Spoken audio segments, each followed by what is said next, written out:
no creo que te pueda dar un número, ¿verdad? Un ratio perfecto, pero yo te diría que la parte subjetiva tiene un peso mayor, en nuestro caso, que la parte objetiva. Y la razón por la cual te lo digo es porque, como tú dijiste ahorita, la parte subjetiva puede override, o sea, puede cambiar la decisión objetiva en un instante. Puede ser el mejor deal en papel y en estados financieros y lo que sea. Si se cuelgan algunos de los puntos subjetivos que estamos buscando, se acabó. That's it. O sea, que el peso mayor yo pienso que va en la parte subjetiva.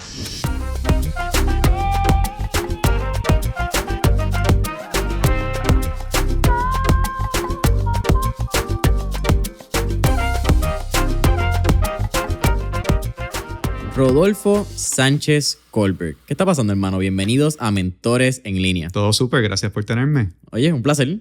Siempre un placer. Uno, creo que lo hablamos un poquito en el pre-podcast session, pero siempre es un placer volver a tocar con un marista. Yep. Creo que es una de esas cosas bien cool que cuando haces el research dices como que, mira qué cool. Como que hay muchas historias, yo creo, que uno como que conecta en esos años, pero agradecido que estés aquí. Creo que lo que hacen en Parliament es uno súper importante para el desarrollo económico de Puerto Rico, que es lo que vamos a hablar. Y creo que algo también bien noble y bien atrevido de tu parte haber empezado Parliament con tu historial, que vamos a hablarlo y cómo llegas a Parliament. Pero ya, nuevamente agradecido. Good. Un placer. Vamos a darle. A darle. Uh-huh. Mira, ¿qué tenemos que entender de tus años creciendo para conocer quién eres hoy en día? Pues mira, muchas cosas. Yo soy el menor de 6 hermanos, por mucho. La quinta, que es la más cercana a mí, me lleva 8 años. Y pues eso me expuso a una serie de cosas que mucha gente no tiene exposición, ¿verdad? Literalmente todo el mundo alrededor mío era más viejo que yo y por mucho. Así que yo creo que en mi casa se hablaban de cosas y yo estuve expuesto a temas que quizás un nene de la edad que hubiese tenido en aquel entonces normalmente no hubiese tenido exposure. Y pues así fue mucho todo mi crecimiento en Guaynabo, cuando estuve en Guaynabo, después en el viejo San Juan. Y nada, se escuchaba. Mi papá fue banquero. Se comenzaba a hablar de finanzas, se comenzaba a hablar de empresarios, de negocios, de créditos. Y nada, son cositas que se te quedaban in the back of your mind y que ibas absorbiendo quizás indirectamente sin saber que sin saber que era lo que estabas escuchando genuinamente. ¿Cuándo fue la primera vez que tú recuerdas una de esas conversaciones como que in the back of your mind? Pues mira, bien joven, de nuevo, yo te diría que probablemente 5 años, 6 años. Bueno, yo iba a la oficina de mi papá en el banco y era como, wow, esto es un banco, esto es la oficina de un banquero, ¿qué hacen en un banco? Y probablemente tenía como 5 años. No que sabía lo que hacía un banco necesariamente, pero definitivamente pues estaba creo que un poquito de la admiración, ¿verdad? De lo que era ser un ejecutivo, de lo que era tener una oficina, de lo que era tener, esto fue en los 80s, ¿verdad? Una secretaria, o sea, ser alguien importante. Pero fue bien joven, te tengo que decir que tiene que haber sido 4 o 5 años. ¿Cuánto tú crees que el ambiente en esa corta edad, ¿verdad? Cuando eres un nene chiquito, el ambiente afecta tu crecimiento y tu perspectiva? Porque comparto esa experiencia contigo de que mi papá me llevaba, desde que tengo uso de razón, a su oficina. Yo creo que ese era como que no había cuido, había oficina de papi. Exacto.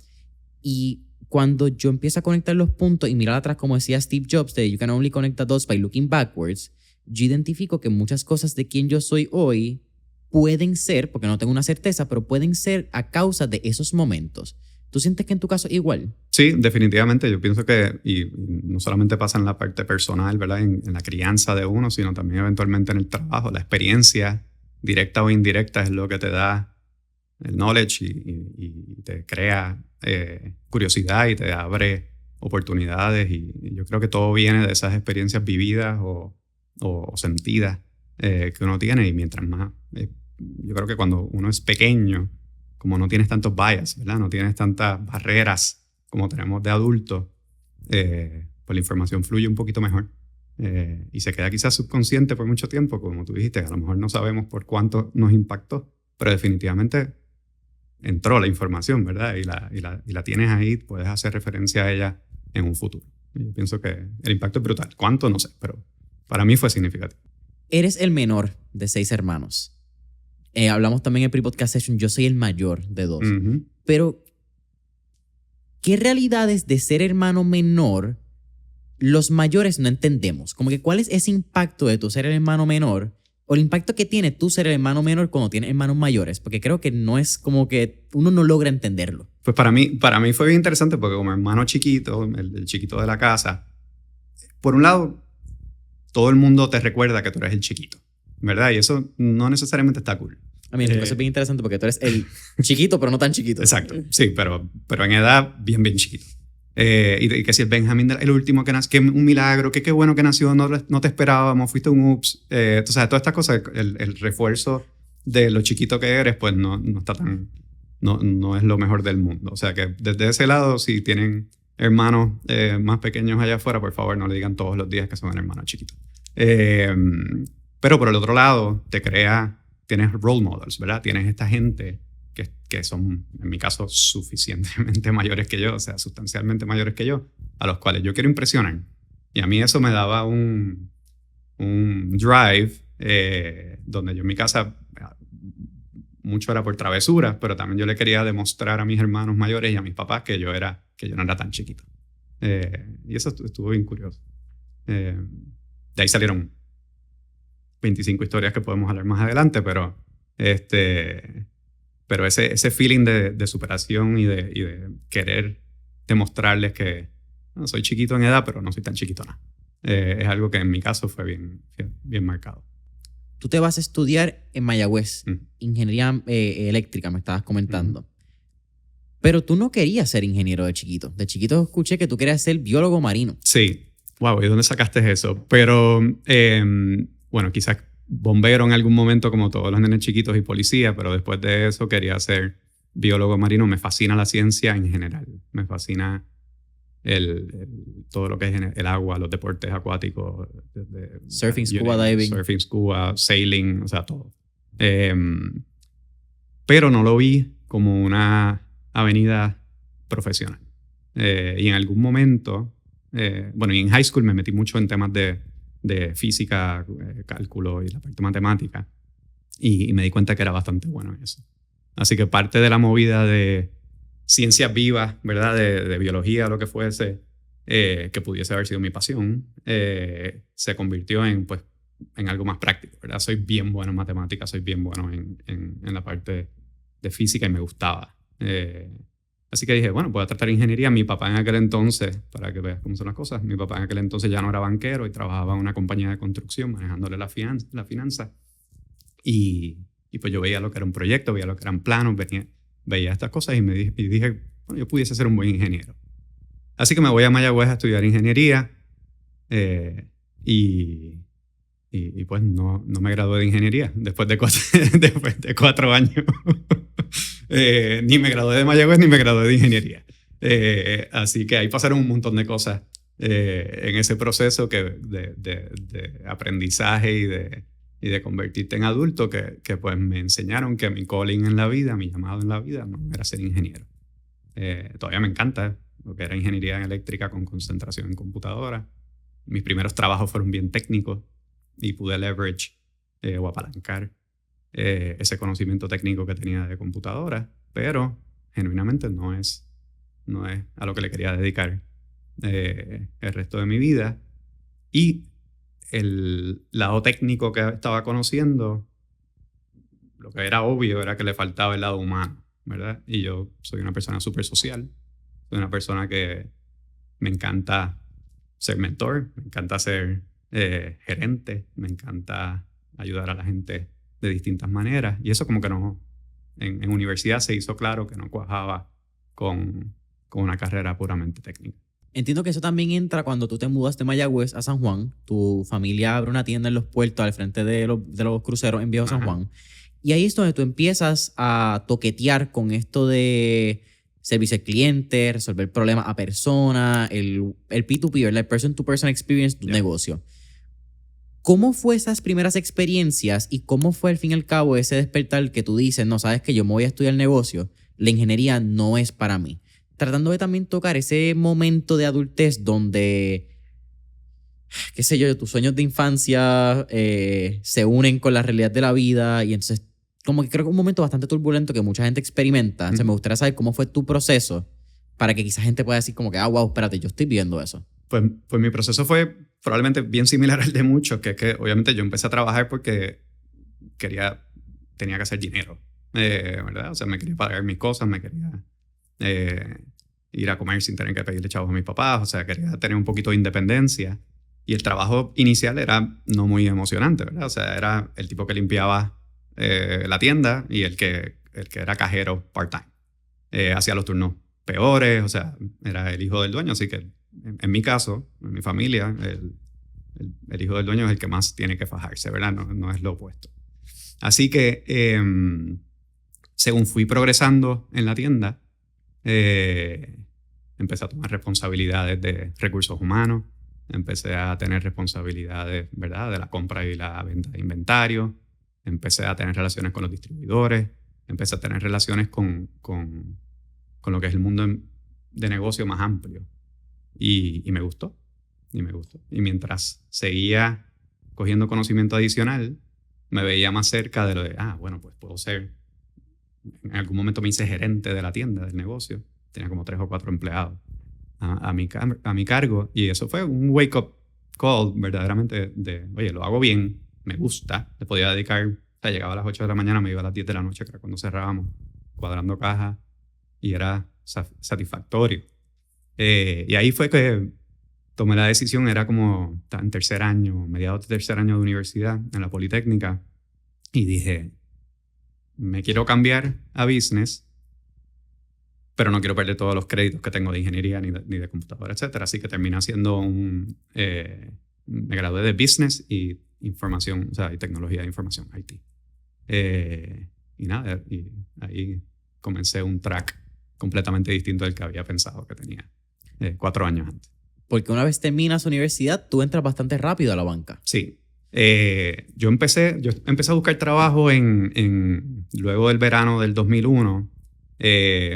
Wow, previo 9/11. Exacto. Y no sabía exactamente dónde quería solicitar ni qué quería hacer, porque todavía la banca no era obvio para mí como una oportunidad. Pasa 9/11 y entonces la cosa se puso fea, ¿verdad? O sea, de repente el mundo estaba en crisis y First Bank fue el único lugar que me ofreció un trabajo que sonaba como que interesante, que estaba alineado al tema de negocio, pero también con el aspecto tecnológico que había aprendido en universidad. Y empecé en First Bank todavía me recuerdo, analista de Customer Relationship Management, una división nueva que se estaba comenzando a gestionar por un salario fantástico de $22,000 al año. Quiero decirlo, no, $22,000 al año. Y eso fue hace 23 años, pero siguen siendo $22,000 al año. Sí, se ajustó a inflación, no es que... Mucho más. No son 100,000, ajá. Exactamente. Pero era lo que había que hacer, había que trabajar. Quedarme en mi casa ya no era una opción. Ya tenía amigos un poquito mayores que yo, que ya estaban trabajando hace 1 año o 2 años. O sea, también mi grupo estaba en las de echar para adelante e independizarse. Seguir independizando. Mencionaste que la banca no era obvia para ti. ¿Cuándo se convirtió obvia?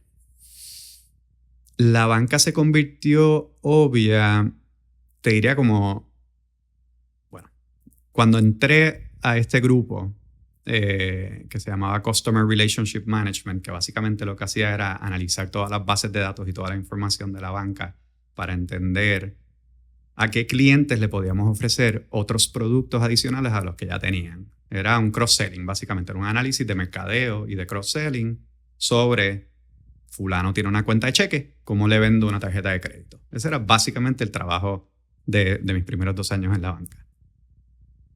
Al principio era bien técnico, ¿verdad? Analizar la base de datos, limpiar la información, asegurarnos que teníamos la data correcta para correr el análisis, pero cuando empezamos a montar los análisis y empezar a ver los resultados, fue que en verdad yo dije, wow, esto lo que yo estoy haciendo tiene un impacto directo en una empresa grande, que First Bank era el segundo banco más grande en aquel entonces, $17 billones en capital, y pude ver que la gestión que yo estaba haciendo impactaba a la compañía en general y que la compañía, según iba creciendo, pues impactaba a un montón de gente a su vez, ¿verdad? La gente que venía a buscar los préstamos personales, de negocio, lo que fuese, pues nosotros estábamos teniendo un impacto positivo.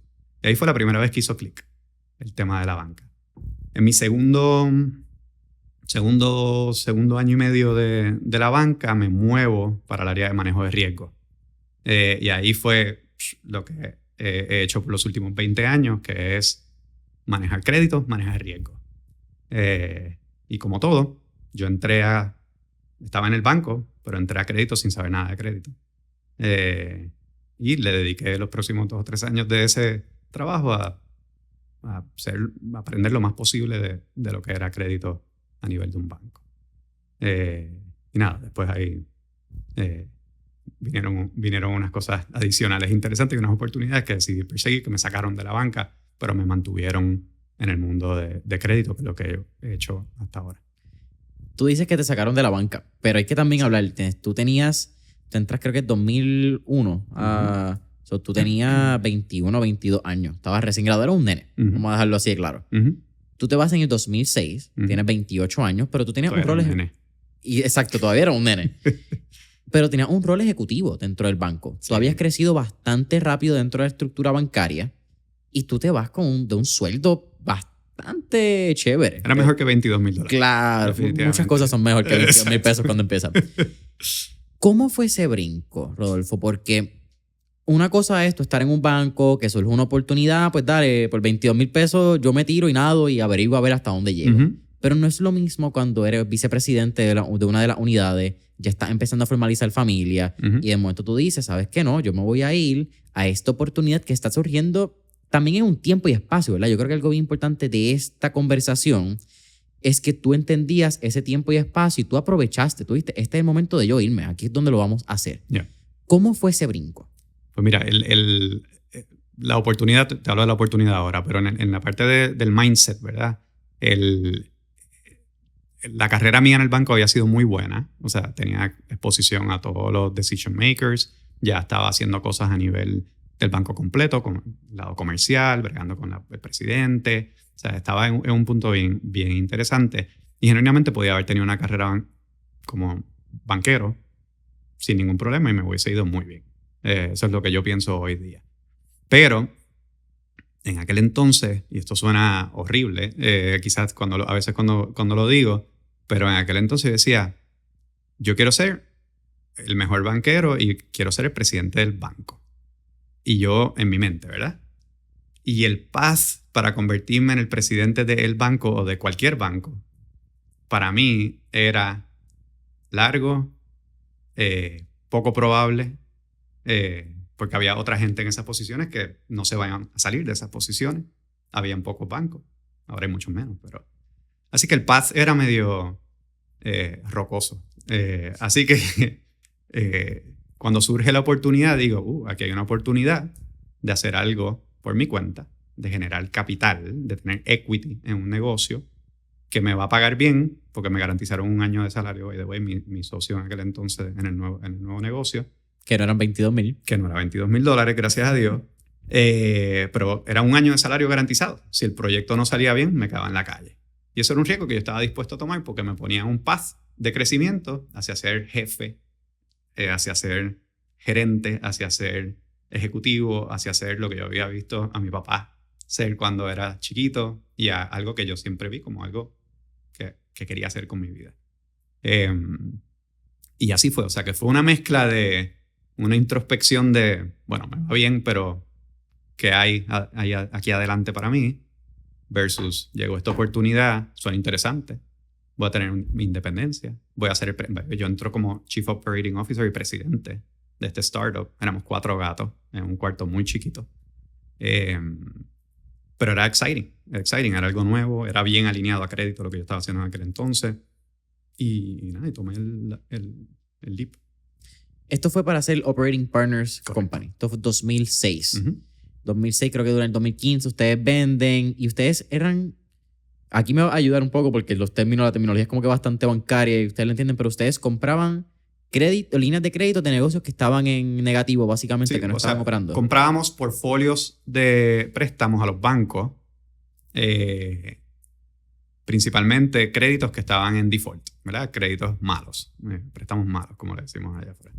Pero algo bien interesante en cuanto a la suerte del empresario que estábamos hablando ahorita, esto fue en el 2006. Esto fue antes de que empezara la crisis financiera. Nosotros no teníamos idea de que de repente las oportunidades iban a estar lloviendo, básicamente, porque todo el mundo estaba defaulting en sus préstamos y estaban vendiéndonos a centavos el dólar.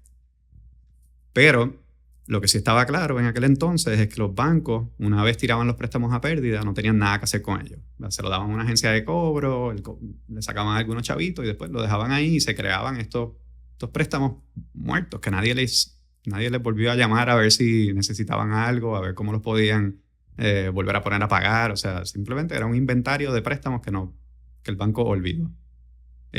Y nosotros no buscamos, porque trajimos una fórmula que ya existía en Estados Unidos, que era pues yo te pago X centavos el dólar para comprarte ese crédito. Entonces yo me encargo de volver a llamar a la persona, de volver a tratar de entrar en una relación con ellos y de cobrar ese capital de vuelta. Y ese era nuestro negocio. Principalmente era préstamos personales, tarjetas de crédito, después nos entramos en auto, después entramos en residencias en hipotecas residenciales, después en comerciales, y fuimos expandiendo según pudimos. El negocito que yo me uní en el 2006, que eran 4 personas, yo digo 4 gatos en lo que era como el closet de limpieza del piso 4 ahí en el 270 Muñoz Rivera. Literalmente la oficina parecía el janitor's closet. En el 2014 éramos 125 empleados, habíamos comprado como 3.300 millones de dólares en préstamos. Nosotros manejamos 550,000 clientes, que si habían 3 millones y medio de personas en aquel entonces en Puerto Rico, pues casi el 15% de Puerto Rico tenía alguna relación con Operating Partners. Eran números bastante significativos. Mucho de eso tuvo que ver con suerte.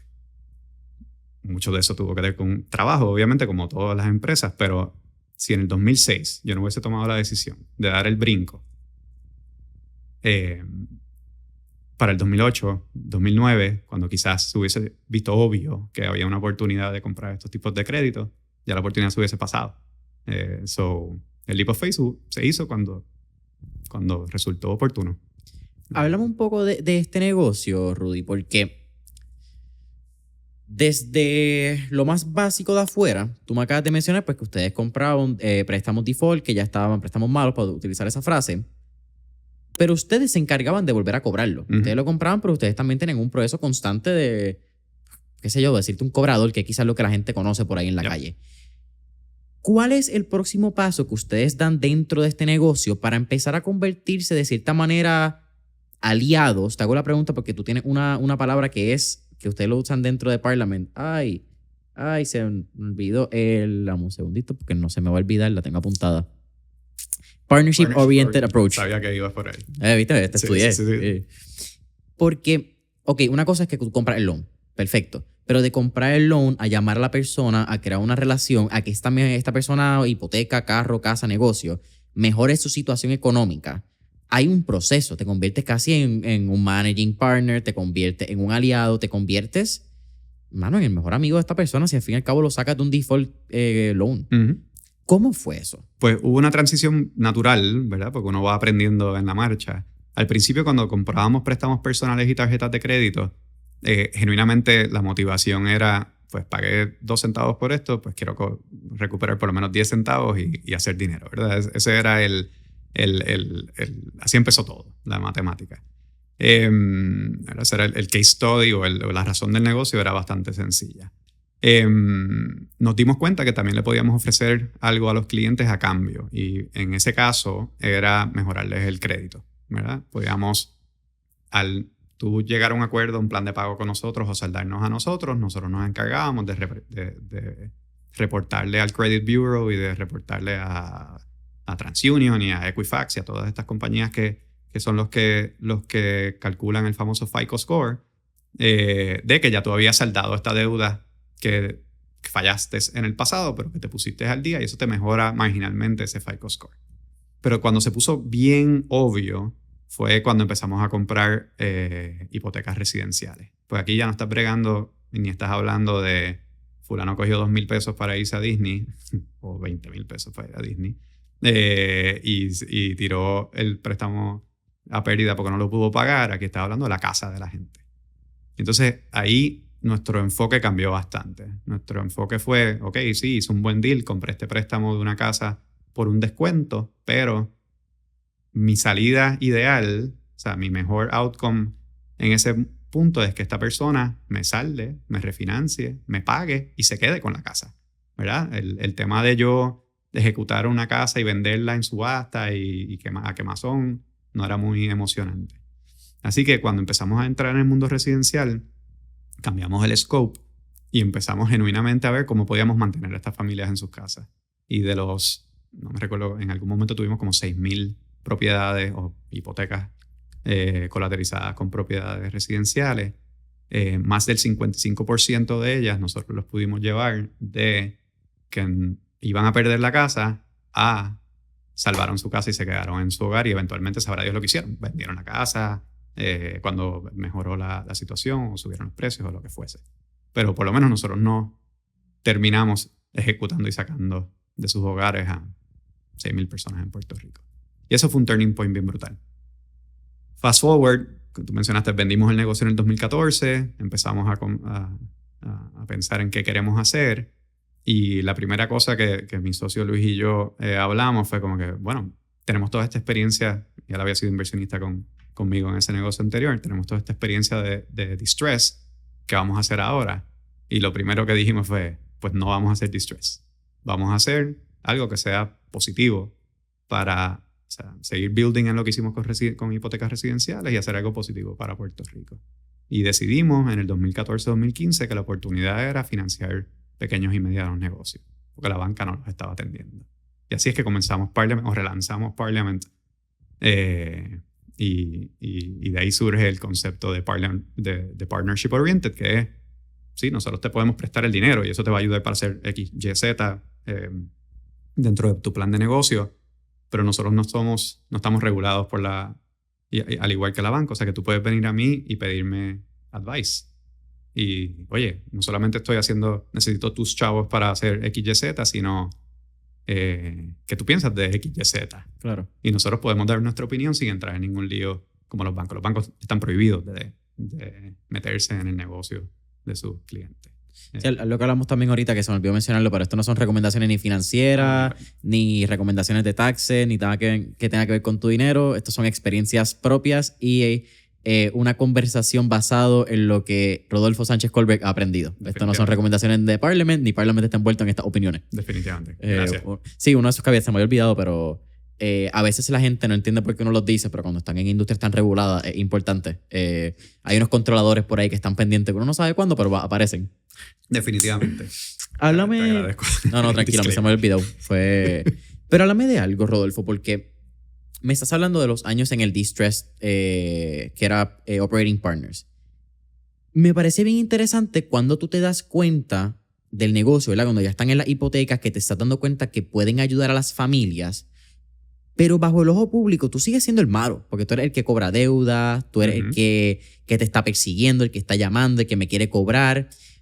¿Cómo fue eso en tu mente? En tu entender que, mano, nosotros estamos haciendo un trabajo que genuinamente apoya a la sociedad, nosotros tenemos unas buenas intenciones, sí estamos haciendo dinero porque es parte del negocio, es parte de la matemática financiera de que sea un negocio versus un hobby que te cueste, pero un negocio que ante el ojo del público tú eres el malo. Algo como los bancos son bastante parecidos como que a eso. Sí. Pero ¿cómo fue ese juego en tu mente? ¿En qué momento tú hiciste las paces con lo que hacías? Si es una pregunta, ¿no? Sí, no, tremenda pregunta. Y yo creo que hay dos puntos bien importantes. Número uno, el que tomó prestado debe lo que tomó prestado. Y tú tienes que empezar de esa premisa, ¿verdad? O sea, porque el banco tiró a pérdida porque tiene unas regulaciones que le dicen que después de 90 días sin recibir un pago tienen que tirarlo a pérdida contablemente.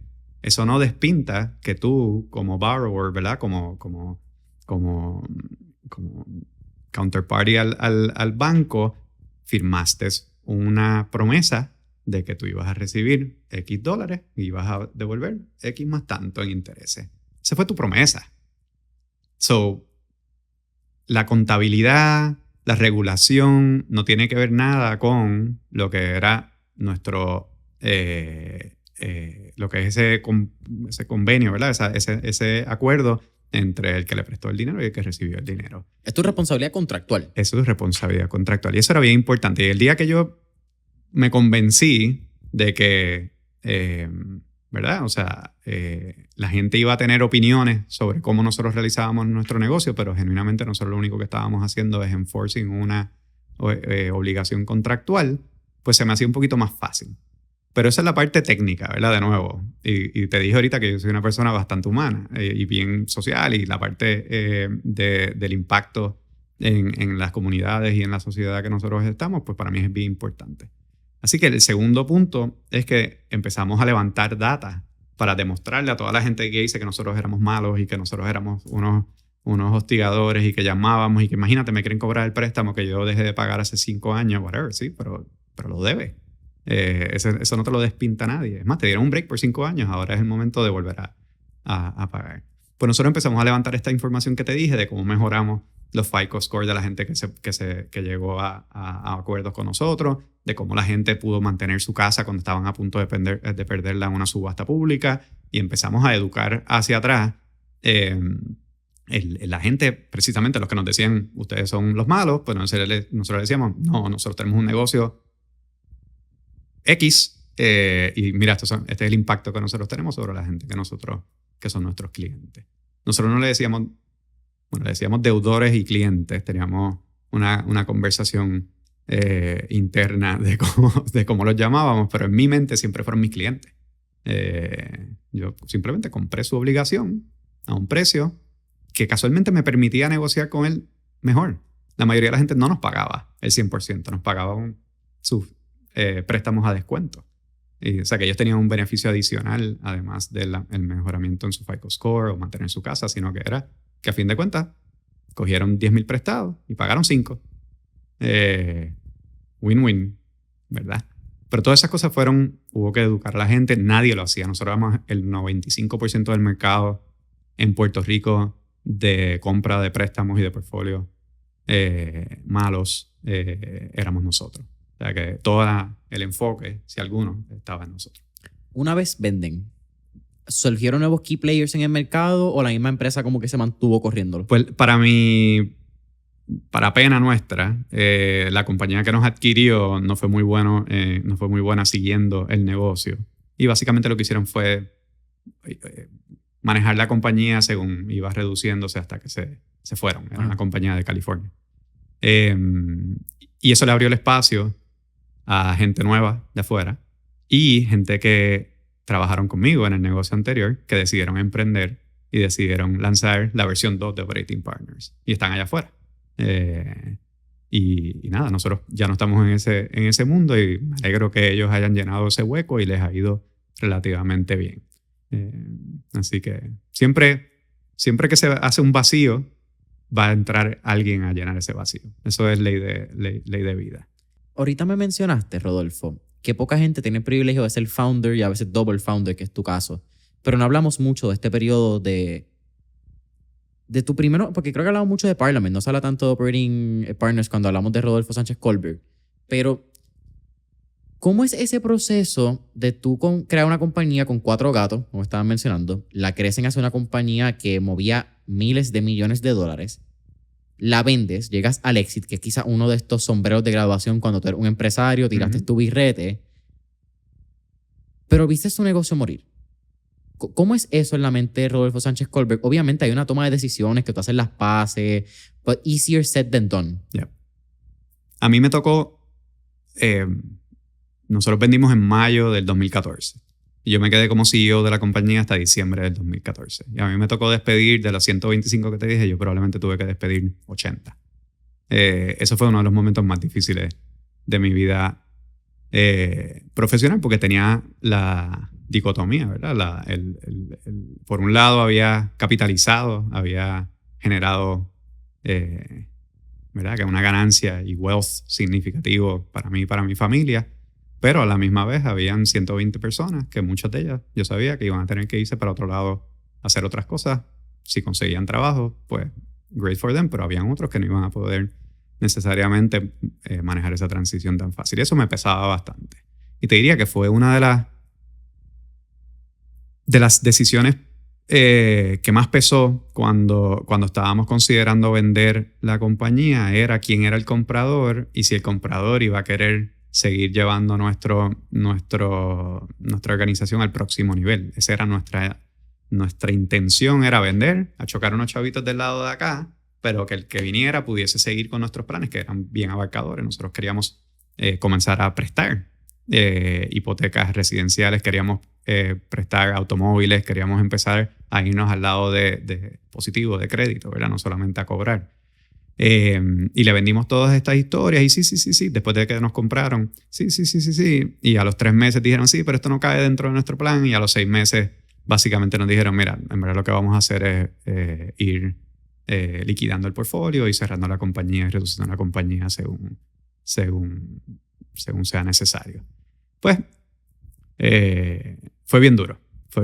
No solamente por el ángulo personal, sino también, pues, tuviste 8 años creando este proyecto y trabajando en esta idea y de repente, pues, ok, chocaste unos chavitos, pero se murió la empresa. ¿Tuviste momentos de what if luego de que saliste de CEO? Muchos. Genuinamente más enfocado en si hubiésemos vendido a otra persona, ¿verdad? Yo creo que ese era el regret que nos pasaba por la mente, era, bueno, quizás escogimos mal a quién fue el comprador. Esto fue un proceso de subasta, un proceso de venta formal donde se invitaron un montón de gente, recibimos ofertas y escogimos al ganador, ¿verdad? Pero la realidad es que escogimos al que más nos pagó. Así que el lado monetario pues era la decisión correcta. Nos vendieron la idea de que ellos, como una compañía pública nacional, internacional actually, iban a poder seguir los programas y los proyectos que habíamos comenzado. Y pues simplemente post transacción pues no lo hicieron. Así que hay cosas... A mí no me gusta dedicarle mucho tiempo a what if, porque ya la decisión se tomó y el pasado tú no lo puedes cambiar. Pero sí, la única espinita que se quedó es, ¿y si hubiese sido otro comprador? Quizás hubiese sido un outcome distinto para la empresa, o a lo mejor yo me hubiese quedado, porque yo me podía haber quedado como CEO trabajando ahí sin ningún problema.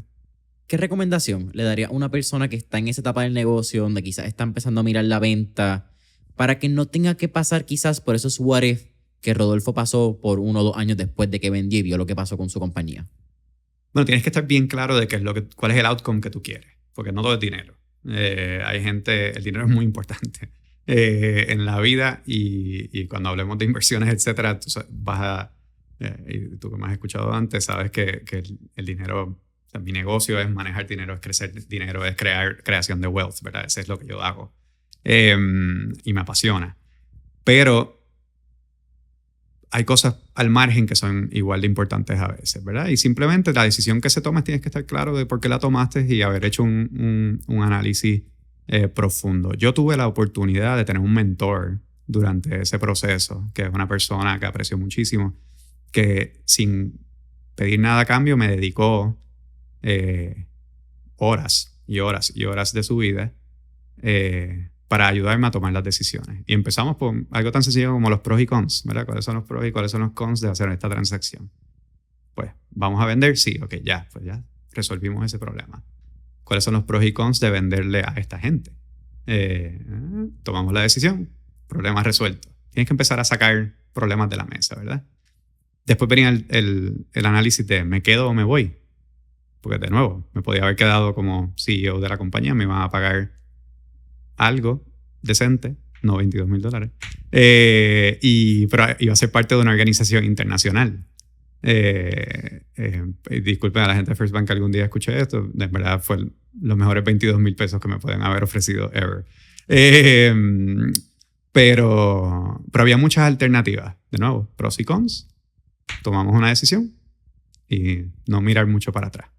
Pero te diría, tienes que buscar gente alrededor que te ayude a pensar las cosas fríamente, sacar las emociones un poquito de esa toma de decisiones y nada. Y una vez tomes decisiones, stick to them. Y a ejecutar. Eso abre paso al 1.5 de Parliament, porque no quiero darle 2.0, creo que ese 2.0 viene después. Exacto. Pero como el 1.5 de Parliament. Y tú acabas de decir algo que es que tú estás bien enfocado en wealth, en crear... ¿Cómo tú traducirías la palabra wealth a español, by the way? Porque no es riqueza. Aunque técnicamente sí es riqueza. Sí, es riqueza. Pero riqueza como que como valor, notación. riqueza, valor. Genuinamente son una de esas palabras que no traduce bien. En español, ¿verdad? En español. Porque wealth va mucho más allá de dinero. Yo pienso que wealth tiene varias vertientes, unas más importantes que otras. El dinero yo creo que es lo que te lleva a cierto nivel. Y es relativo también. Hay gente que se siente muy rica con X dinero y hay gente que puede tener 100,000 millones de dólares y se va a sentir pobre. Tiene mucho que ver con el mindset y también con cuánto están dispuestos cuánto gastan de ese dinero versus cuánto pueden invertir en producir cosas con ese capital.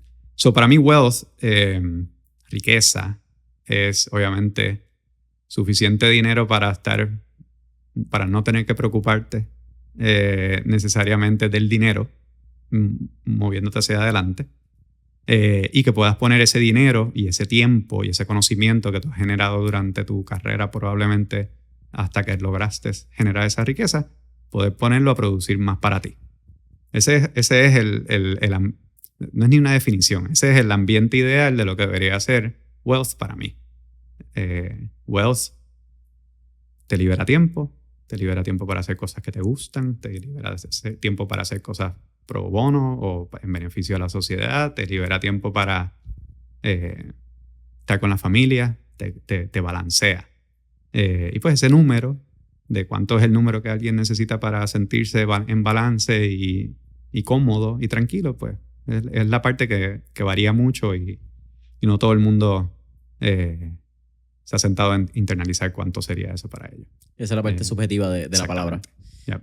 Pero algo que ustedes han hecho muy consciente, creo usar la palabra consciente porque no creo que es casualidad lo que ustedes hacen, es que ustedes buscan que a través de la creación de riquezas, de la creación de wealth, ustedes tengan un impacto positivo en nuestras comunidades y también hacen inversiones que sean responsables socialmente. Sí. ¿Cómo fue ese inicio de Parliament? Porque creo que eso también va como con el desarrollo, ustedes viendo en qué etapa caen, dónde son los negocios, pero dame esa tesis inicial de cómo fue que se creó Parliament junto a tu socio Luis, que entiendo que fue cuando lanzaron en el 2014. Luis Cabrera y yo fundamos Parliament en el 2009, pero eso no cuenta. Realmente la pusimos en operación en el 2014. Pero cuenta, eso es día de incorporación bajo el Estado Libre Asociado de Puerto Rico. Hizo inversiones, lo que pasa es que eran pasivas y nosotros teníamos trabajo. En el 2014 fue que diciembre 15 del 2014 abrimos la oficina en Atorrey y montamos, me recuerdo estar conectando cables de internet junto con Luis ese día hasta que finalmente comenzamos operaciones. Parliament comienza, como te dije, veníamos de ese lado de distress, veníamos enfocados en llenar una oportunidad que era evidente para nosotros, que era que la banca no estaba pudiendo servir a los pequeños y medianos comerciantes adecuadamente por distintas razones, principalmente regulatorias, by the way. Pues decidimos comenzar a poner nuestro capital y el de inicialmente familiares y amigos y luego lo que fue nuestro primer fondo a financiar estos pequeños y medianos negocios, principalmente aquellos que habían tenido algún tipo de problema en el pasado y que necesitaban ¿verdad? Ese capital para reestructuración, para lanzar una línea nueva o expandirse y sacar su negocio del estancamiento. Esa fue la oportunidad inicial que vimos.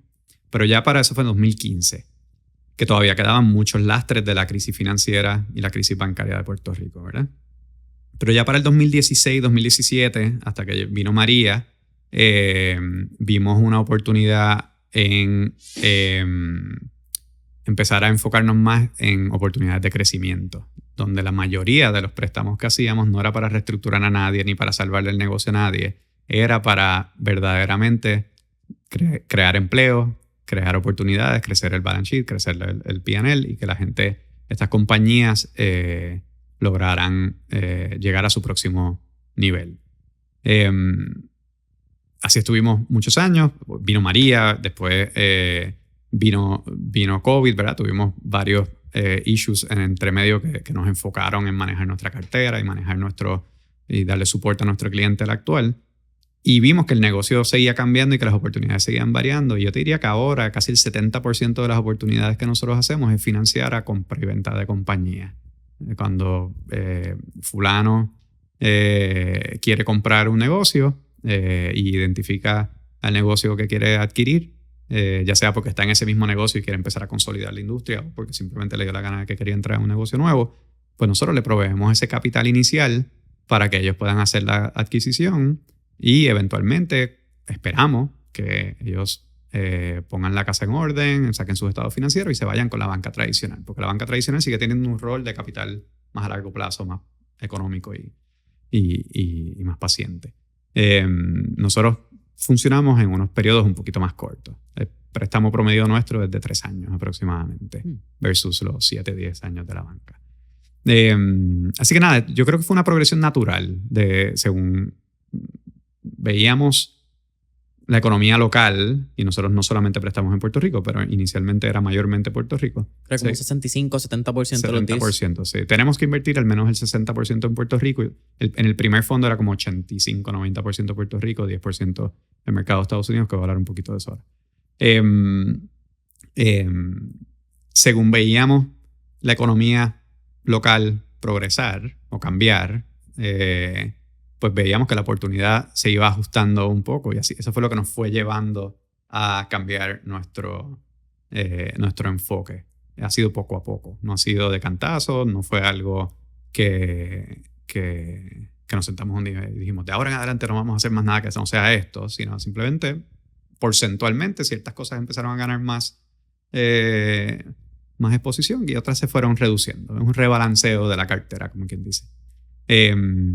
Como parte de eso, comenzamos a hacer mucho más negocios en Estados Unidos, principalmente en comunidades hispanas de Estados Unidos y de alto crecimiento hispano, apoyando muchas compañías de Puerto Rico que quieren expandir hacia Estados Unidos, ya sea a través de adquisiciones o a través de expansión de venta de servicios o de productos. Y poco a poco, según el capital va creciendo, ¿verdad? El capital que nosotros levantamos de nuestros inversionistas y empezamos a ver estas oportunidades, pues nos vamos detrás de esas oportunidades. Es la manera de ponerlo. Ahorita hablamos en el pre-podcast session de la perspectiva del público cuando hablamos de un fondo de inversiones. Y quiero hablar un poco en lo que son las estructuras de los distintos fondos de inversiones, porque, como dijiste, hay either venture capital, credit, hay unos que están más enfocados en área de growth, otros en startup, como que hay unas variaciones y creo que hay como que segmentos dentro de todos estos fondos privados. Pero mucha gente considera el fondo el banquero. Consideran como que, pues esa es la banca, ellos son los intocables, esto es un grupo que tiene su dinero, ellos no tienen miedo a perder dinero porque eso es lo que se dedican. Pero en estos procesos iniciales, ustedes parecen más un startup que un banco. Sí. Porque ustedes están levantando capital, que es como que una de estas retóricas que la gente que está afuera no entiende. Como que, espérate, yo tengo que levantar capital para prestar capital. There's only one way of getting capital. Yep. Como que tú también tienes que levantar. Pero estás creciendo equipo, estás confiando, ¿verdad? Al fin y al cabo, tú te fuiste de un trabajo para comenzar esto, so es un full startup, te tiraste al empresarismo. ¿Cuáles son esas cosas que la gente no ve de montar un fondo que uno pasa naturalmente en el proceso? ¿Y cuán complicado fue levantar esa primera ronda para poder comenzar Parliament 1.5? Parliament 1.5 fue extremadamente retante por distintas razones. Pero creo que es igual con todas las personas que están tratando de empezar un fondo. Y para aclarar algo que dijiste ahorita, sí, hay un espectro de tipos de fondos allá afuera que va desde capital de semilla, ¿verdad? Seed y Angel Investing, Venture Capital y Venture Debt, gente que quiere adquirir participaciones de empresas versus gente que solamente hace crédito. Gente que solamente se enfoca en compañías que ya son maduras, gente que se enfoca en compañías que ya están a punto de salir a públicas, gente que solamente invierte en compañías públicas. O sea, hay un montón de segmentos dentro del mundo de inversiones, ¿verdad? Y eso es bien importante que la gente lo entienda. Pero dentro del lado privado, ¿verdad? Que es todo lo que pasa antes de que una compañía se lleve pública, el espectro es bien interesante y está dominado por fondos de capital privado. Los fondos de capital privado no son más nada de que lo que tú dijiste ahorita. Son un grupo de personas con experiencia en inversiones que deciden, identifican una oportunidad, una idea, un nicho en el cual quieren invertir. Y se viran y dicen, pues un proceso de venta, yo quiero levantar capital para invertir en estas oportunidades y tú deberías de darme ese capital porque yo tengo esta experiencia previa, yo tengo este track record y yo tengo este equipo o voy a ir desarrollando este equipo y este es el target que queremos lograr. Eso suena bien similar a cualquier empresa. Tú tienes una idea y tú tienes que convencer al banco, a tus papás, a tus amigos, a quien sea, que te den el capital para tú arrancar.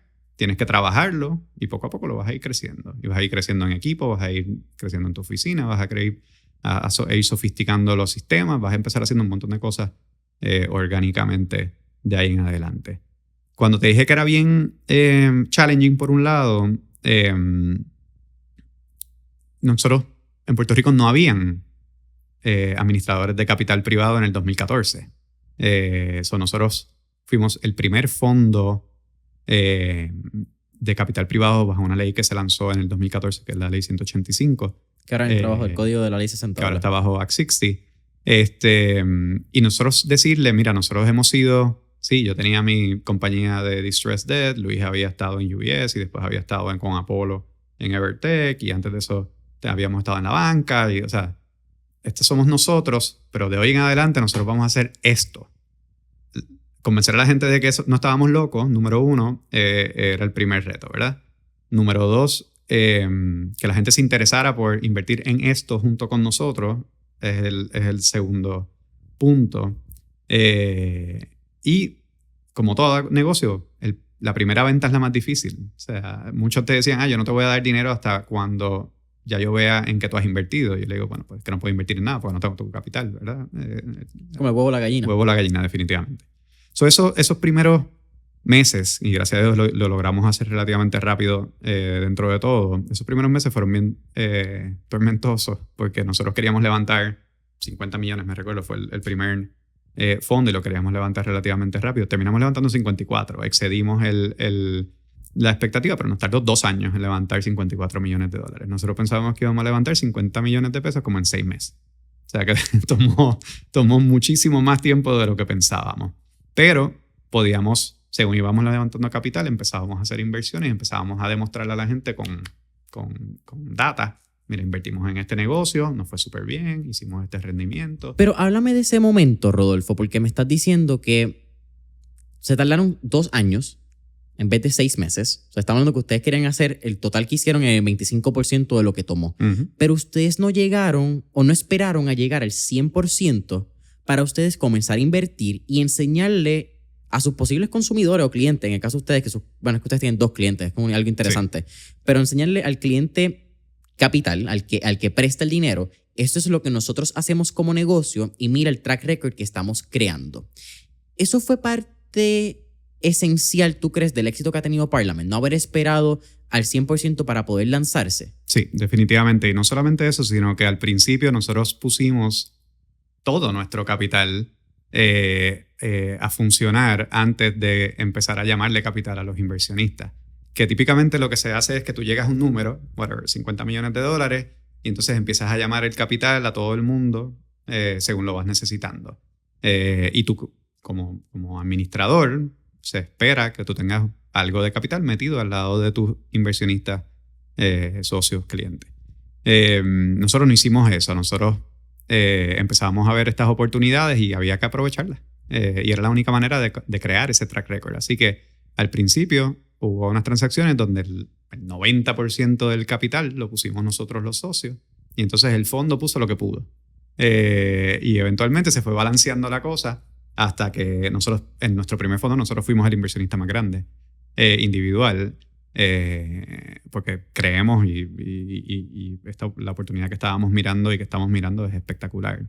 Desde nuestra apreciación, de nuevo, esto no es una venta.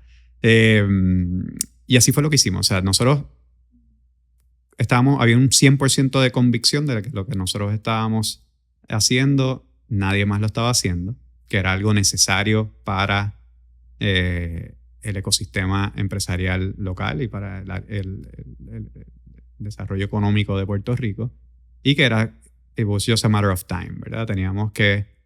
íbamos a llegar a los números, íbamos a llegar a las expectativas, pero era un tema de tiempo. Pues agraciadamente teníamos capital disponible personal para poder apoyar estas primeras transacciones y así fue que lo hicimos. Nuestra situación particular, esa era la opción, o sea, no había otra opción. Esperar a que, si no te ibas a quedar en el ciclo de venta todo el tiempo y levantando y pitching para levantar capital, pero yo creo que el outcome hubiese sido peor, ¿verdad? Probablemente nos hubiésemos tardado incluso más y a lo mejor no llegábamos a nuestra meta de los 50 millones. En retrospectiva, esa era la única opción que nosotros veíamos en aquel momento. Había que aprovechar las oportunidades, había que demostrarle a nuestros potenciales inversionistas que esto servía y que esto era una oportunidad de inversión interesante, y pues we put our money where our mouth is, como decimos, y ya, y el resto es historia. Pero, by the way, después de eso, de ese primer fondo, los otros fondos no han sido más fáciles. Los otros fondos, tú dices, bueno, pues ya hice el de 50, lo invertí, todo bien, pues el próximo paso es voy a levantar uno más grande. Esa es la trayectoria natural de los manejadores de fondos de capital privado. Así que nuestro segundo fondo era un fondo de $200 millones que queríamos levantar. Porque, ¿verdad? Eso nos llevaba no a las grandes ligas, pero nos ponía en AAA probablemente. Estábamos aquí en Little League y queríamos empezar a jugar en AAA o en AA. No llegamos a $200 millones. Lanzamos el fondo en el medio de la pandemia porque el fondo original ya no podía seguir invirtiendo porque llevaba 5 años. Explícame eso un momento, sí. Para los que no entienden. ¿Por qué no podía invertir por duración, por 5 años? Explícame. La mayoría de los fondos de capital privado se establecen por un periodo de tiempo definido. Tú dices, yo voy a levantar capital. Una vez llegue a levantar lo que quiero levantar, tengo 5 años de inversión, 4 años de periodo de inversión, y después el fondo va a durar 5 años más según se va liquidando esas inversiones, ¿verdad? Según se van repagando o vendiendo o como sea. Esa es la estructura tradicional, bien distinta a los fondos mutuos y a otras alternativas de inversión que hay allá afuera, que tú puedes entrar y salir las acciones. Tú puedes entrar a IBM y salir de IBM cuando te dé la gana, en el mismo día si quieres. Aquí no. Aquí tú te comprometes a largo plazo y tu dinero está ahí siendo invertido por el manejador por X periodo de tiempo. Pues nuestro periodo de inversión, que el fondo empezó en el 2015, acababa en el 2020, mayo del 2020, justo con la pandemia. Y entonces íbamos a lanzar nuestro fondo más o menos para esa época, $200 millones. Estábamos justo en el comienzo de COVID. Así que esperamos 6 meses y lo lanzamos en octubre del 2020. Ya nos habíamos graduado en nuestra mente, ¿verdad? Habíamos probado la tesis. Con los 50 millones terminamos invirtiendo como $120 millones en distintas empresas en Puerto Rico y en Estados Unidos. Ya se veía, la compañía tenía empleados. Nada, estábamos súper orgullosos, súper pompeados con lo que venía. Y fuimos al mercado a levantar 200 millones y nos dijeron, not yet, ¿verdad? Básicamente. Así que terminamos levantando 100 millones en el segundo fondo. Fallamos por la mitad. O sea, no es F. O sea, nos colgamos asquerosamente en el tema de levantar capital. Pero eran 100 millones de pesos más que no teníamos antes y que pudimos poner a invertir. Y eso siguió desarrollándose. Ahí nos pusimos a traer otros inversionistas que coinvirtieran con nosotros. Por ejemplo, si lo más que podíamos nosotros poner en una transacción eran 3 millones de pesos, pero había una oportunidad de 5, pues conseguíamos a alguien que pusiera los otros 2 millones junto con nosotros y hacíamos coinversiones. Y con ese segundo fondo, entre los 50 del primer fondo y los 100 del segundo, nosotros llegamos a hacer como casi $400 millones en financiamiento. De nuevo, la mayoría en Puerto Rico. Pequeños y medianos negocios que estaban en proceso de expansión. Y nada, de nuevo, dándonos golpes en el pecho, que bueno, que estamos de show, esto va todo viento en popa, así que vamos a levantar un tercer fondo y otro cuarto fondo. Y por ahí ese es el ciclo de vida de un administrador de fondos de capital. Pero es duro. ¿Cuáles son los criterios principales que tú utilizas o ustedes utilizan para hablar, ¿verdad?, del fondo, no solamente de Rodolfo, al momento de evaluar un negocio?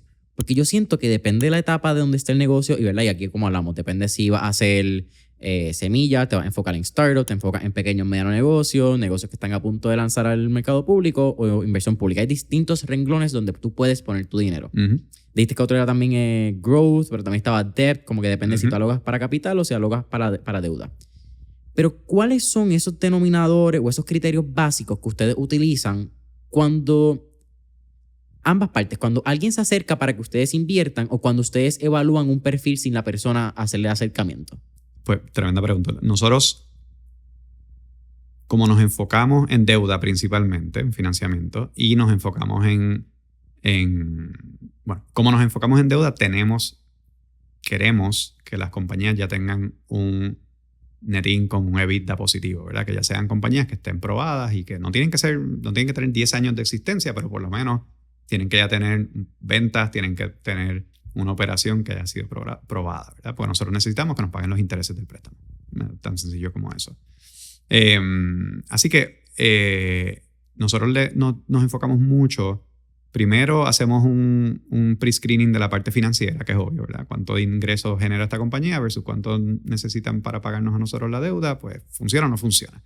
Pero lo segundo es character. Y esto es súper importante. O sea, nosotros le dedicamos mucho tiempo a entender quiénes son los dueños, quiénes son los administradores o los gerentes del negocio, que si tienen un equipo adecuado, porque a fin de cuentas los negocios no venden cosas solos, ni producen productos solos, ni rinden servicios solos. Es la gente que lo hace que funcione. Así que le dedicamos mucho tiempo a entender esa composición de los dueños, del grupo ejecutivo y también del management y la administración general del negocio. Y después volvemos a analizar la parte financiera con mucho más detalle. Los dueños de los negocios siempre tienen sus proyecciones de cómo va a ir creciendo el negocio y por qué deberían de tener más financiamiento de parte nuestra. Nuestro trabajo es challenge them, ¿verdad? Y asegurarnos que sus supuestos hagan sentido y que nosotros nos sintamos cómodos con ellos. Y eso lo hacemos a la misma vez que hacemos un análisis más exhaustivo de la industria. No todas las industrias son financiables, no todas las industrias tienen el mejor, o nosotros no pensamos que todas las industrias son iguales, ¿verdad? Todos tienen están sujetos a ciclos, están sujetos a shocks de la economía, están sujetos a cambios en tendencias del consumidor. O sea, hay un montón de cosas que afectan a las diferentes industrias y nosotros eso es parte de nuestro análisis. Eso es una mezcla, yo le digo que es de arriba para abajo y de abajo para arriba y nos encontramos en el medio, ¿verdad? De arriba para abajo es una industria que nos gusta, es un producto que nos hace sentido y tiene una gerencia y un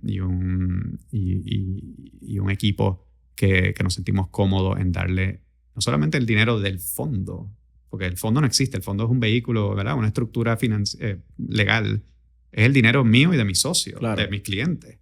Y de nuevo, nuestro capital está ahí metido al lado del de nuestros clientes en una proporción bastante interesante.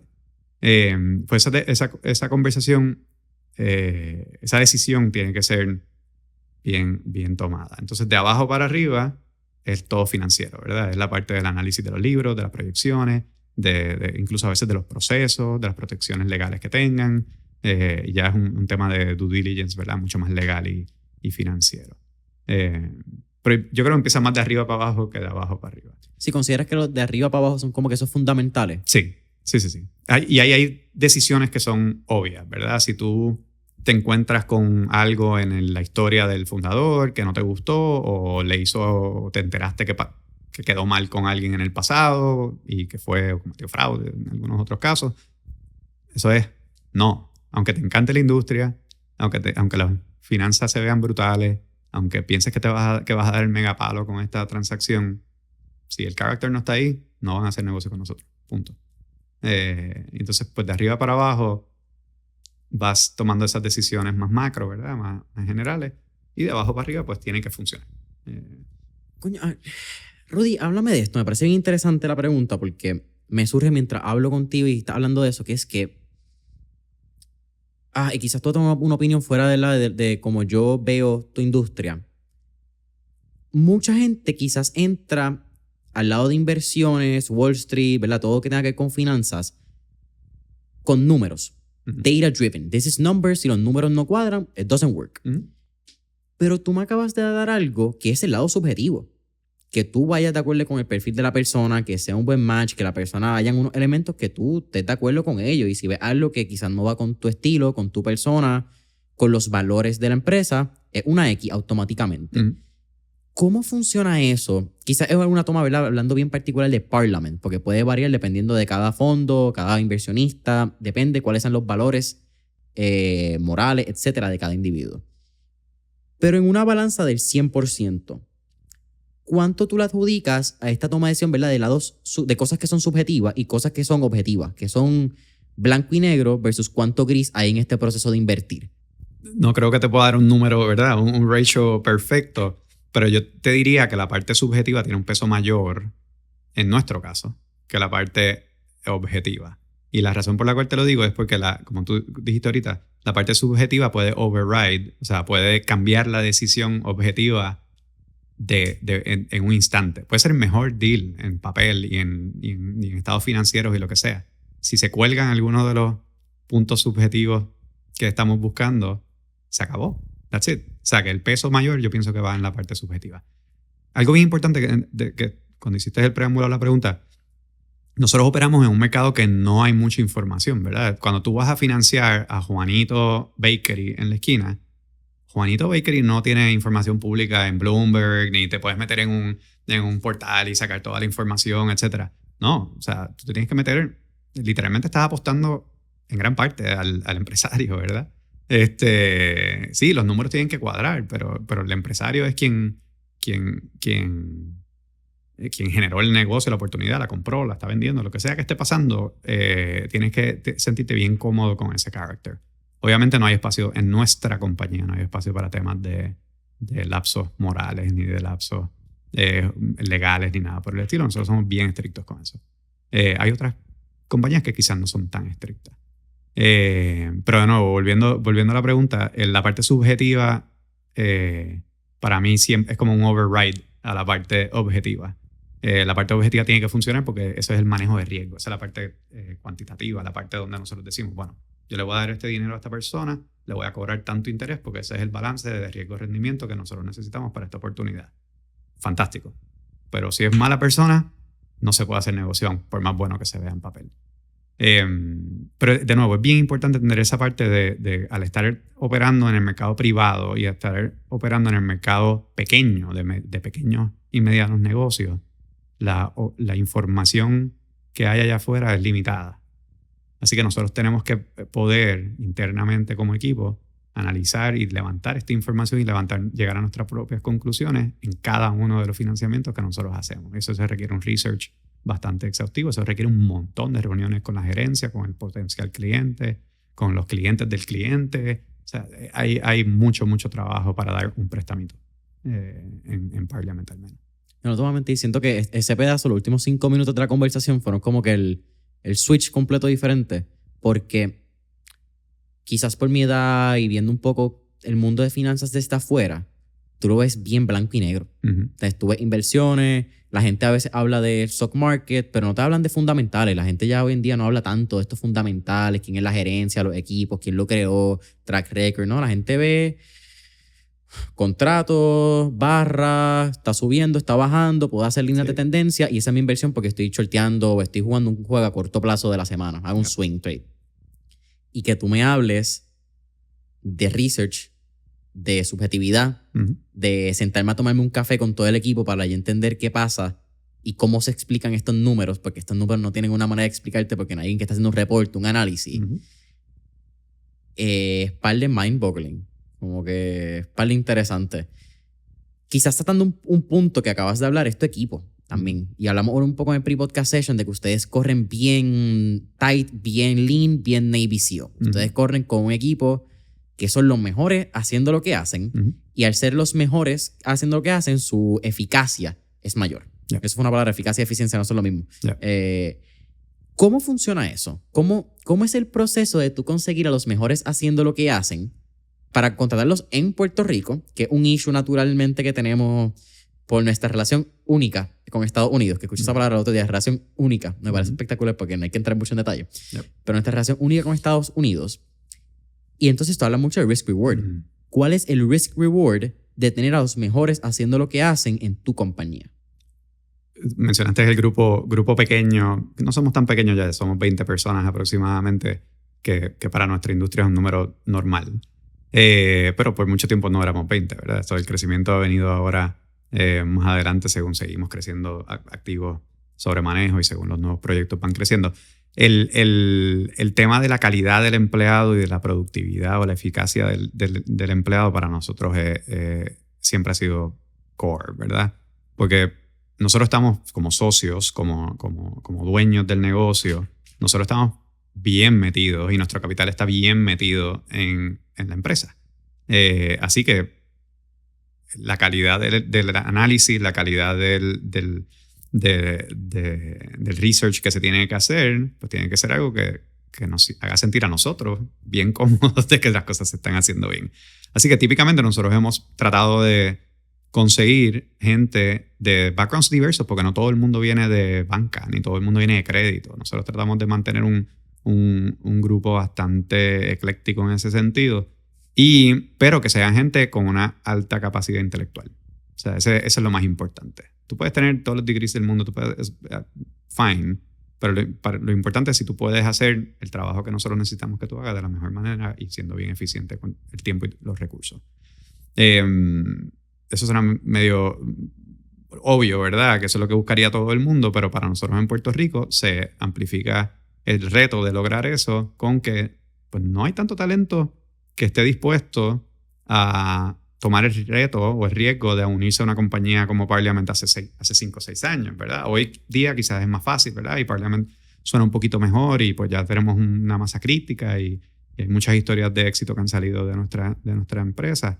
Pero hace 5 años, convencer a alguien que se juntara con Luis, conmigo, con Cheo y con 2 personas más a hacer préstamos y a ver si levantábamos el próximo fondo y si llegábamos a los $200 millones o no llegábamos a los 200 millones. Era un riesgo para la persona. El budget tampoco era el mejor, aunque siempre hemos pagado muy bien. Más de 22,000. Más de 22,000 definitivamente. Pero, o sea, ultra competitivo.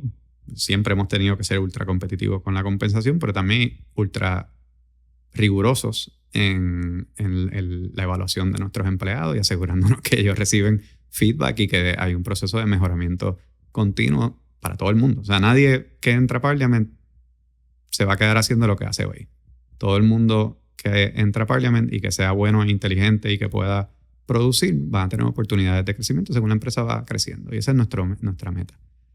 Mencionaste lo de la relación única con Estados Unidos. Nosotros hemos tenido un éxito brutal atrayendo talento que estuvo en Nueva York, en Wall Street y que estuvo afuera quemándose las pestañas un tiempo, que quieren volver a Puerto Rico por temas personales, de cultura, de lo que sea, porque les gusta el calor versus el frío, whatever the reason.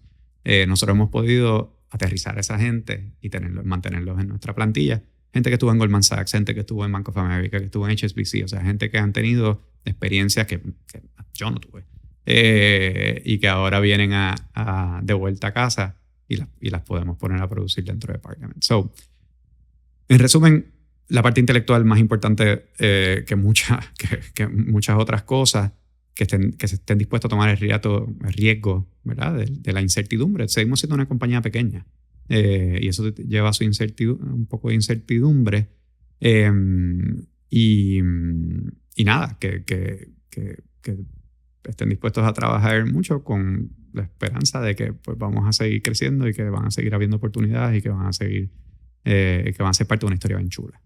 Eso a todo el mundo yo le digo, mira, ya cumplimos 10 años ahora en diciembre. Estamos empezando. Y tú dices Parliament 1.5, pero en verdad todavía estamos comenzando, ya hemos probado ciertas tesis y ciertos productos, como quien dice, pero todavía nos falta mucho más por hacer. Y la gente que está ahí con nosotros, esas 20 personas, van a ser parte de esa nueva historia, de esa nueva oportunidad que viene más adelante. Así que eso debe motivarlo. Mencionaste algo que cuando lo dijiste te prendieron los ojos, y fue el hecho de que puedes atraer personas que tuvieron experiencias que tú no tuviste. Uh-huh. Eso te da orgullo de que tú has creado una compañía donde puedes atraer talento que hasta cierto punto hacen las cosas mejor que tú en cierta área y que puedes retener ese talento en Puerto Rico. Definitivamente. Yo pienso que, número uno, para cualquier dueño de negocio, mi recomendación es rodearte de gente que sea más inteligente que tú y que sea más trabajadora que tú, porque tú no te lo sabes todo, número uno. Y nosotros hemos estado bien claros de eso desde el principio. Las escuelitas en finanzas, específicamente, las escuelitas de ir a un Goldman Sachs, de ir a un Bank of America, de ir a un JP Morgan, son oportunidades y son experiencias bestiales para estos jóvenes que tuvieron esa oportunidad de ir a trabajar. Y ahorita estábamos hablando de privilegios y otras cosas. La mayoría de nuestros empleados estudiaron la UPI aquí al cruzar la calle. O sea, esto es homegrown, pero que tuvieron las oportunidades de irse a trabajar unos años a Estados Unidos.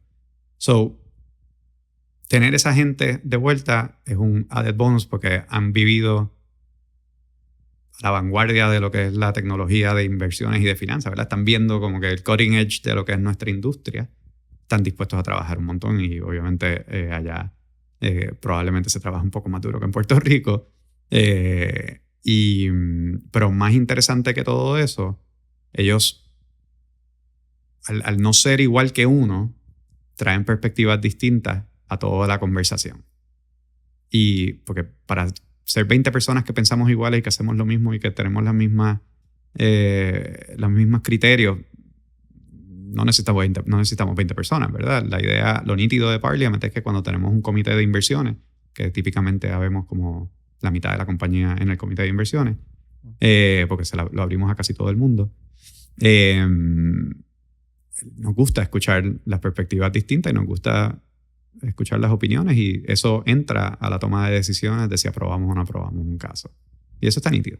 De nuevo, gente más inteligente que uno, gente con experiencias distintas y gente con puntos de vista distintos. Y yo creo mucho en la diversidad, yo creo mucho en que, ¿verdad?, la suma de un montón de cosas disparejas típicamente terminan en un producto bien importante. Ahorita mencionaste giving back. Uh-huh. Me consta, porque también lo hablamos, pero me consta que eres una persona que invierte mucho tiempo en la comunidad. Uh-huh. Hablamos quizás que será una de las fibras principales, ¿verdad? De crear un desarrollo positivo en la comunidad y en nuestro ambiente. Uh-huh. Pero tú como individuo, fuera de Parliament, lo haces. Eres miembro de, por no mencionar aquí las empresas, pero 1, 2, 3, yo diría como 4 o 5 mesas de directores. Uh-huh. Y todos pro bono. Uh-huh. ¿Por qué?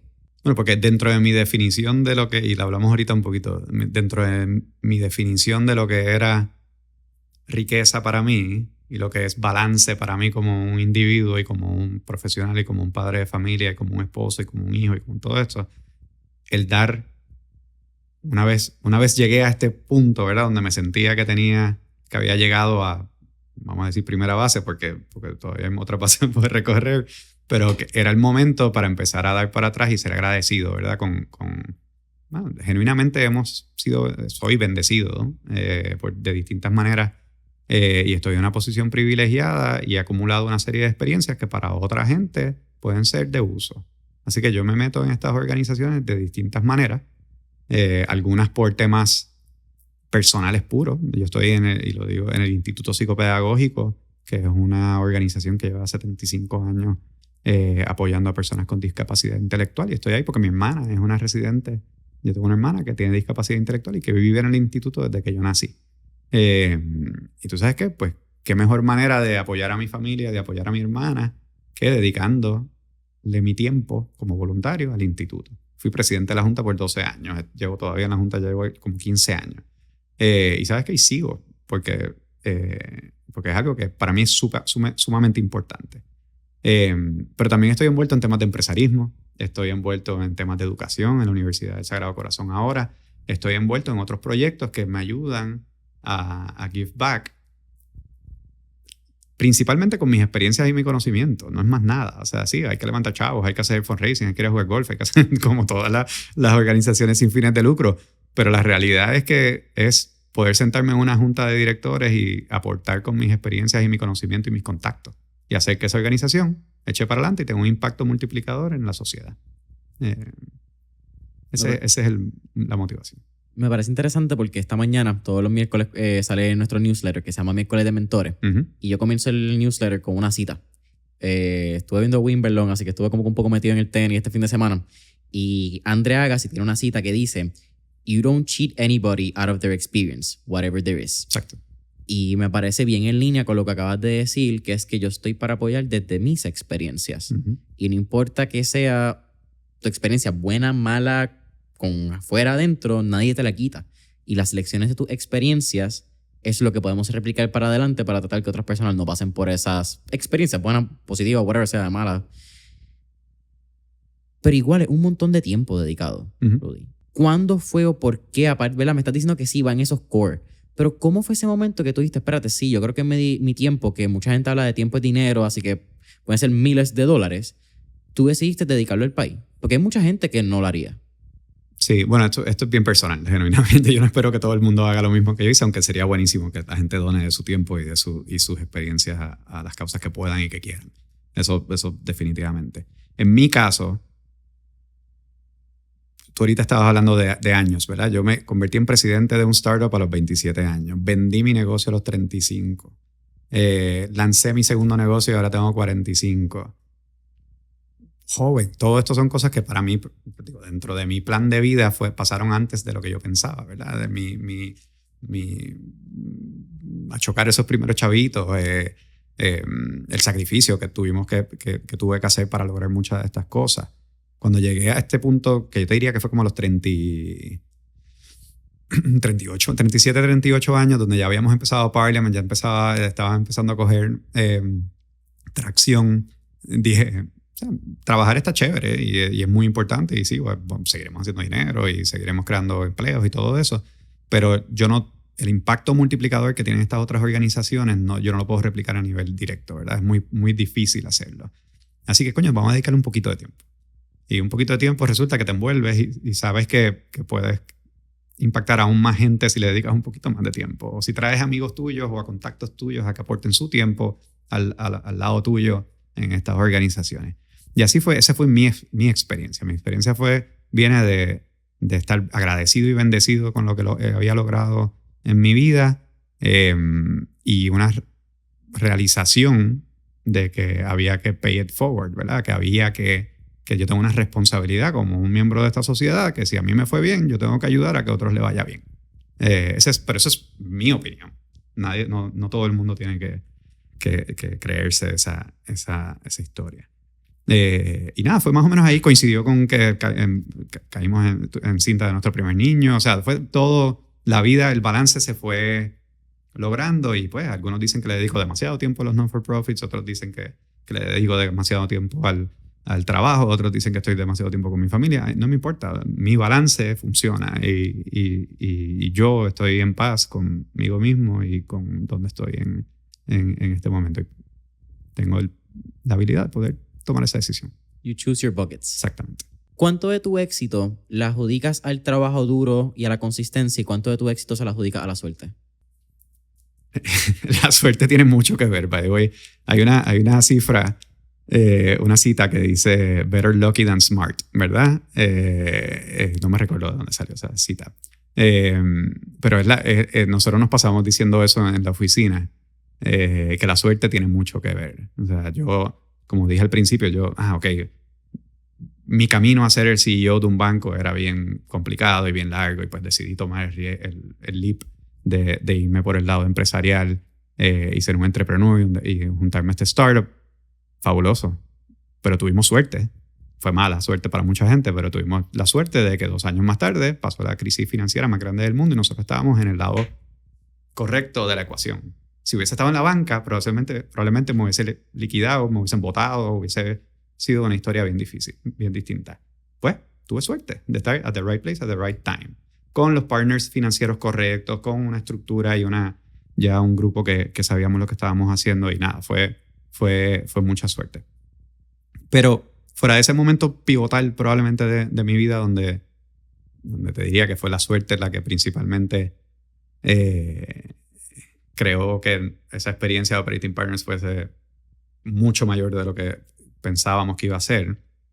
El resto ha sido mucho trabajo, mucha consistencia. No solamente trabajo de hacer cosas, sino de educarte, de convertirte o sea, de tener el mayor conocimiento dentro del área donde tú estás posible. Y yo le dediqué mucho tiempo a desarrollo personal, ¿verdad? O sea, a seguir aprendiendo, a seguir entendiendo qué era lo que estaba pasando en nuestra industria. Todavía le dedico un tiempo anormal a leer y a estar al tanto de las nuevas tendencias. Y yo creo que eso es trabajo. O sea, educarte, continuar desarrollándote es parte del trabajo, es una inversión en ti. No es una inversión quizás en el trabajo externo, pero sí es una inversión en ti. Y eso es súper importante. Pero mucha suerte dentro de todo. Al final de Mentor en Línea siempre hacemos 4 preguntas de fuego, así que vamos por encima. Vamos. La primera, si tuviéramos la oportunidad de estar en esta película de Back to the Future y tener el DeLorean, ¿a qué época, década o periodo histórico te gustaría ir y por qué? Histórico. Puede ser literalmente un periodo histórico, pero década, whatever sea, como que... No, es que me encantaría ir al futuro, probablemente. También puedes hacerlo. Exacto. Probablemente... No, tú sabes que a mí me encantaría haber ido a la época de la revolución industrial, ¿verdad? Simplemente, y en parte porque estoy leyendo mucho de esto, pero ver cómo la sociedad cambió por un avance tecnológico tan sencillo como lo que era el steam engine y el printing press y cosas así. Pero poder ver ese cambio radical en la sociedad en un tiempo relativamente corto hubiese sido muy interesante. Sabiendo que me puedo salir y volver a mi casa con aire acondicionado y no morirme de lepra o whatever te daba en esa época. Sorry. Segunda pregunta. Tenemos un playlist en Spotify que se llama Mentores en Línea, el playlist, donde tenemos todas las canciones que motivan a nuestros entrevistados. Así que, con eso dicho, ¿qué canción motiva a Rodolfo Sánchez Colbert? Anda. Aquí mi playlist es muy variado y te voy depende del mood, pero siempre tiene un reggae. O sea, para mí Bob Marley y sus enseñanzas calan bien profundo en mí, me dan paz, me da tranquilidad, me da optimismo, pero a la misma vez me da muchas ganas de echar para adelante y de trabajar y de batallar. Y a eso le puedes añadir un montón de canciones de techno y de otras cosas que te voy a compartir. ¿Cuál es tu canción favorita de Bob Marley? Probablemente Three Little Birds, la escucho todo el tiempo, pero hay muchas. Ese video es espectacular. Ese es el video que él está jugando soccer, si no me equivoco. ¿Verdad? Sí. Pero oye, depende del mood también, desde cosas más dark como la canción de Work, también como Positive Vibration. Nada, depende del mood. Todo tiene su momento y todo tiene, en el caso de Bob, mucho pensamiento detrás de él. Tercera pregunta. ¿Qué 3 libros les recomendaré a nuestra audiencia? Pues mira, he estado... yo tengo un librito que no me recuerdo cómo se llama, creo que es A Brief History of the World, que es súper interesante porque yo creo que para entender dónde estamos, pues tenemos que, de nuevo, ver la historia, ¿verdad? No solo, una cosa era la experiencia, que era lo que estábamos hablando ahorita, pero obviamente si tú no viviste en los 1800, pues tienes que leer sobre eso. Y es un librito que escribieron unos hermanos que se llaman Durán, que creo que se llama A Brief History of the World, que es chulísimo porque te habla, ¿verdad? Básicamente es un compendio de los últimos 5.000 años o 10.000 años de la historia humana en 150 páginas. 150 páginas. Eso es uno. Me gusta, y tengo varios libros en este grupo, pero veo que tienes ahí Tim Ferriss. O sea, hay un libro de Tim Ferriss que es buenísimo, Tools of Titan siendo otro, pero él tiene otro que se me olvidó el nombre. 4-Hour Workweek. Exacto, 4-Hour Workweek. Está grande, pero está espectacular. Sí, pero me gustaron un montón y nada, de ahí saqué mucha motivación. En el lado financiero he leído muchísimos libros, pero hay uno que es de Schwartzman, el fundador de este megafondo que se llama Blackstone, que es impresionante. Yo soy malísimo con los nombres, con los títulos de los libros, by the way. Te puedo hacer la historia, te puedo leer el libro completo casi en mi mente, pero no me va a salir el nombre. Pero es de Schwartzman y es algo gold. el título tiene que ver con gold. No worries. Mira, está buenísimo. Esto está en el newsletter. La gente que no está suscrita saben que se tienen que suscribir al newsletter, pero siempre ponemos ahí los libros en el newsletter para que lo tengan directo. Rodolfo, ¿cuál es tu última pregunta? ¿Cuál sería tu último tip o recomendación para nuestra audiencia? Bueno, que lo hagan las cosas con el corazón. Yo creo que hablamos mucho de la parte tecnológica, de tecnología, de la parte técnica, de la parte de trabajo, de la parte de métele horas, de la parte de... La realidad es que, especialmente en empresarismo, te tiene que gustar lo que haces. O sea, tienes que tener pasión. Tienes que poder levantarte por las mañanas y decir, me siento chavado porque anoche trabajé o ayer trabajé 18 horas, estoy desbaratado, no he dormido suficiente, pero que lo que estés haciendo te llame tanto y te llene tanto que sea worth it. Creo que meterle corazón a las cosas, ya sea tu empresa, ya sea tu familia, ya sea tu trabajo non-for-profit social, lo que sea, tus hobbies, métele corazón. O sea, es lo más importante porque ahí es donde verdaderamente uno va a estar feliz. Si el corazón está alineado con todo lo demás, con la mente, con el gut, con el cuerpo, todo está más en armonía. Así que ese es mi consejo. Métele corazón. Boom. Rodolfo, un honor, un placer tenerte aquí en Mentores en Línea. Un verdadero mentor. Esto era una entrevista que hace tiempo quería hacer, así que de verdad agradecido con tu tiempo, agradecido por todo lo que haces. Genuinamente creo que a lo largo de tus años pudimos palpar un poco de lo que ha sido tu trabajo. Y aunque trabajas del lado del dinero, que a veces es como que un elemento que tiene una malconcepción y la gente piensa que es solamente negativo en la banca, creo que por la pasada hora y media pudimos descubrir que si lo haces con el corazón, de la manera adecuada, puedes terminar en el lado positivo de la ecuación financiera que ayuda a otras personas a lograrlo. Definitivamente. Gracias por tenerme. Verdaderamente ha sido un honor.